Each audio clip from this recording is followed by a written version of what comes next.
This is The Retro Show.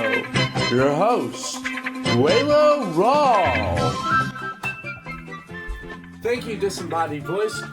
Welcome to The Retro Show, where we rewind back in time to when your childhood was fine. I'm your host, Waylon Rawl, and tonight we're traveling all the way back to September 1986 to visit Super Mario Brothers. Now, I know what you guys are all thinking. Yeah, I'm late to this. This is coming out 2 months after the last time I said next time on The Retro Show. Just bear with me. Before we get into this, I would just like to kind of mostly talk about the video game crash in this episode, and then we'll jump straight into the game and some behind-the-scenes facts for said game. Are you ready? Let's go! In the 70s, there was this thing known as the Atari 2600. It was booming until the 80s.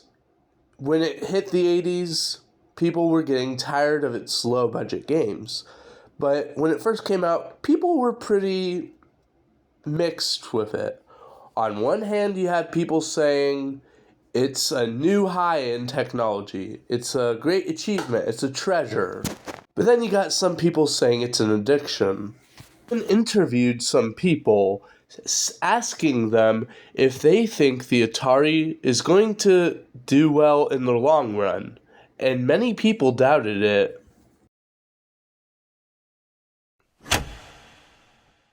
Around June of 1983 was when video games were no more.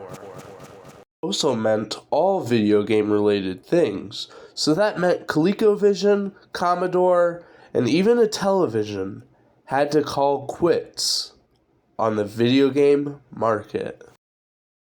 Flash forward 3 years later, Nintendo and Sega rise from the ashes to put the pieces together and save gaming as a whole.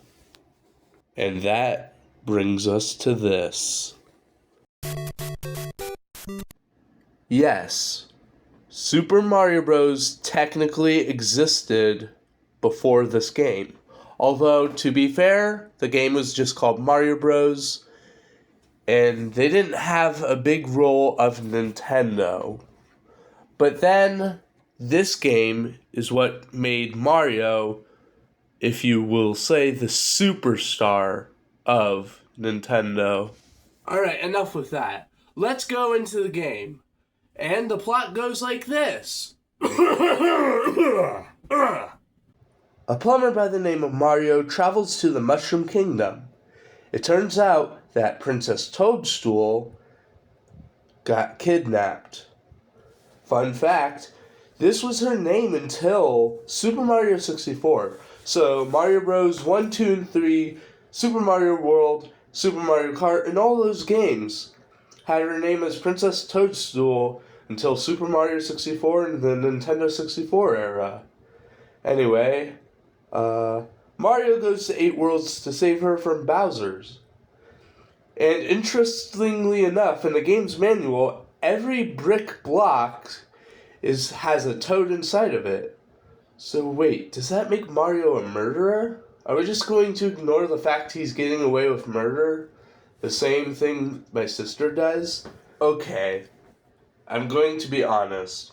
This game is pretty overrated.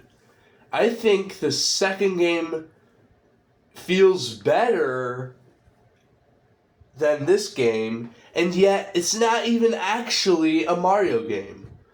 Oh, wait, crap. We'll talk more about that on Sunday. But anyway, the best parts of this game, in my opinion, are the warp zones, the entirety of World 1-1 to 1-4, and that's about it when it comes to stuff I like about this game. Now, things I don't like about this game, there are only 3 power-ups, and it's holding the game down. You got the mushroom, the fire flower, and the superstar, which is, the superstar is rarely used in this game, though. But since this is the first game, I'm going to let that slide for now. There are only 4 backgrounds in this whole game. You got the water levels, you got the castles, you got the... Well, actually 5. You got the sky, and then you got underground and overground or overworld, whatever you want to call it. After you beat Bowser in this first world, you get a toad at the end of the castle telling you the princess is in another castle. Now, I find that pretty cool the first time, but once you see it, 7 more times you have to go through, it gets annoying. Alright, I've made my conclusion. Super Mario Bros. 1 is charming, however, it does get repetitive, and the same backgrounds and the 3 items you get in the game, plus the Bowser being a smidge too easy, although us complaining that it's too easy gave us this game. So I don't know if that's a complaint at this point. I'm going to give it a 55 coins out of a 1-up, which is basically 5.5 out of 10. Until next Sunday, this is Waylo Rawl signing off for The Retro Show. And always remember to be kind and rewind.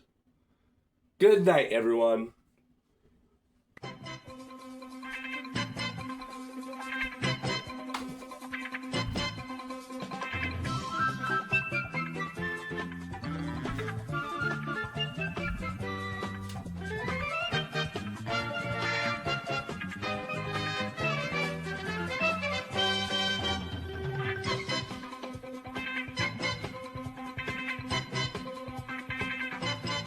The Retro Show is a Spiegel Studio Films presentation.